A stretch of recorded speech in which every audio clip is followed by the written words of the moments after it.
welcome to another episode of Entrepreneurs in Fuego. We're documenting the journey of incredible entrepreneurs. Look at this. Such as Dina, Miller. Did I say that correct? Boris. Close. You know, I'm Latin. What do I know? You know, Boris Miller. Look, I'm showing your business card because it's quite intriguing. Because your company's called Square Peg Creative. Right. And you are. I look at your website, and people should go to your website. They should. They must. They must. To go to your website and check out. Oh, by the way, hi. How are you? Good to see you. So impolite today. I'm just kind of just ready to get right to the. Let's jump in there. Let's do this. Because I very few designs and people that come to the show that are in your industry, branding designs and things of that sort, creating logos and whatnot. By the way, Taylor, she created Global Chamber's logo. That's right, exactly.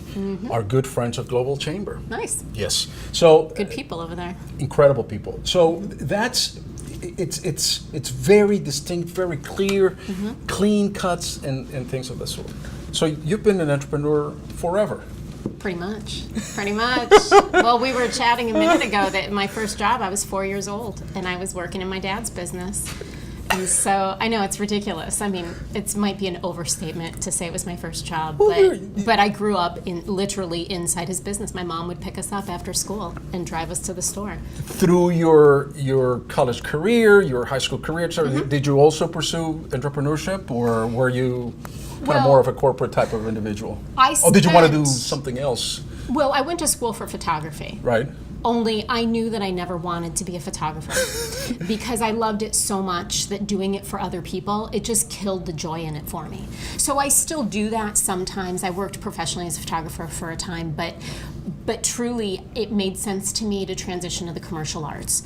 And that makes sense. And I'm sorry for interrupting you because that makes sense. Because you see the world entirely differently than I would, for instance.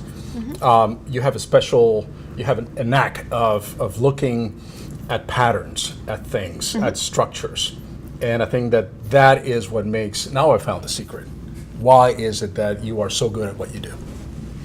Well, I think there's a few things, but I think that's certainly part of it. I mean, and that was always something that was, like you said, I always am seeing things differently, and I don't know if that's a pro or con, but I get kind of fixated on always watching. It makes you different. So absolutely. So you were a photographer, a frustrated photographer, because you didn't want to share that passion with other people. Right. When I left school, that's when I decided it was time to transition into the commercial arts. And so I started doing graphic work because it gave me a chance to still be creative, but I didn't have that personal attachment that was too personal to share. Okay. So I could use what I knew in really creative and productive ways, and to top it off, I could actually make a living doing it because I knew I didn't want to be a professional wedding photographer. I didn't want to take pictures of people's dogs. nothing that is anything. There's nothing wrong with wedding photography. There's but not. I understand what and you're saying. I actually did wedding photography, but I mean, we did a very specific storybook style of photography, so it wasn't the very cliche walk around everybody's tables, and nobody likes that. But anyway, that's neither here nor there. But point being is that's how I transitioned into the commercial arts. Prior to starting Square Peg, I spent 10 years as the corporate director of branding for a global media company. So yes, I was heavily entrenched in the corporate world. And ultimately, that's where my business name came from, is that I always felt like a square peg in a round hole. I always felt like I was trying to fit into the mold of what they needed, and I couldn't truly be me. And so I lived and breathed one brand for 10 years and truly I missed working creatively. I missed working with people to really dig in and understand what are their businesses about. I mean, for me, the best part of what I do is working with an entrepreneur, whether it be a startup or my sweet spot is an entrepreneur that has a business. It's successful, but they're ready to go from the kids' table to the adults' table. Nice. So now they need to be able to walk the part, talk the part, they need to look the part.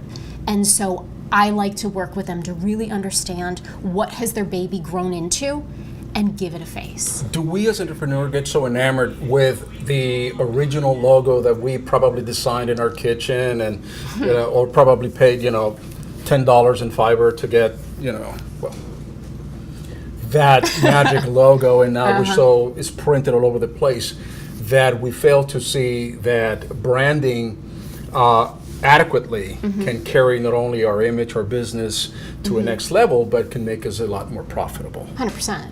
100%. Is that a big frustration for you, though? I mean, how do you convince the entrepreneur, dude, you gotta step it up a little bit? I know that you're in love with your stuff right here, but... Well, it's funny. I have a client right now that came to me to rebrand his business. Right.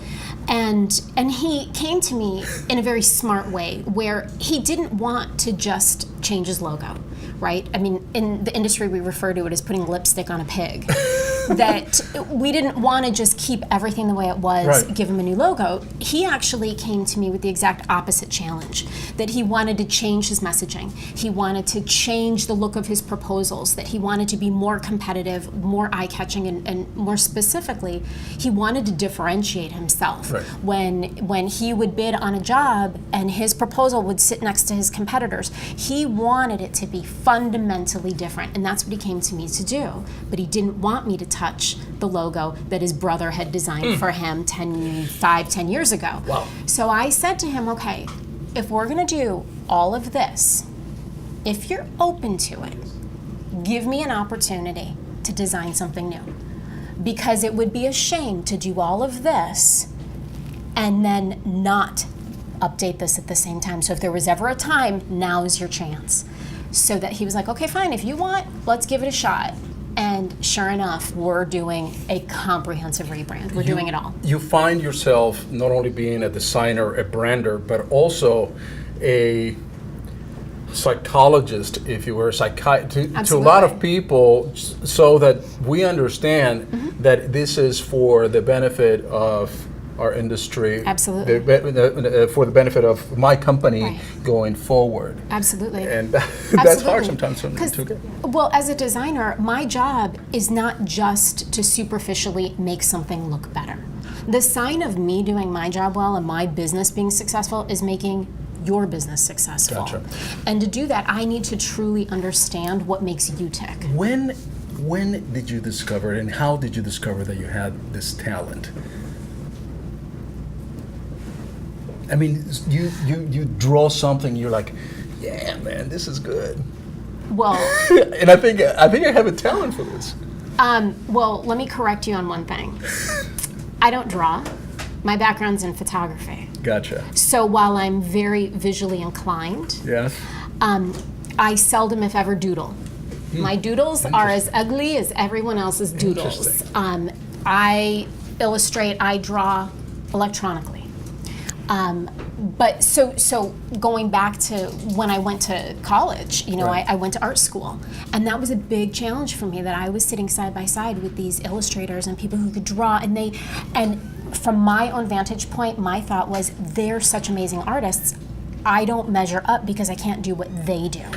So my journey through school was, how do I take what I like, what I enjoy, what I'm good at, so that I can compete with that? How do I make what I know work? And so I think maybe that, in answer to your question, that was kind of the beginning of it, is how do I take what I know and make it work? And that's sort of what my whole career has been like. And that is interesting. And if I can extrapolate that into essentially what you just said, into your whole life, is taking something that seemingly could be a disadvantage or a handicap, if you will. Absolutely. Around your peers, you're saying, I mean, these people are just incredible drawers, and I can't draw for crap. Right. But taking that handicap, taking that disadvantage, and making it to your advantage, making it work to your advantage, that's really what entrepreneurship is all about. 100%. See how we tie this whole thing in nice with a little red bow and everything? I love this. Okay.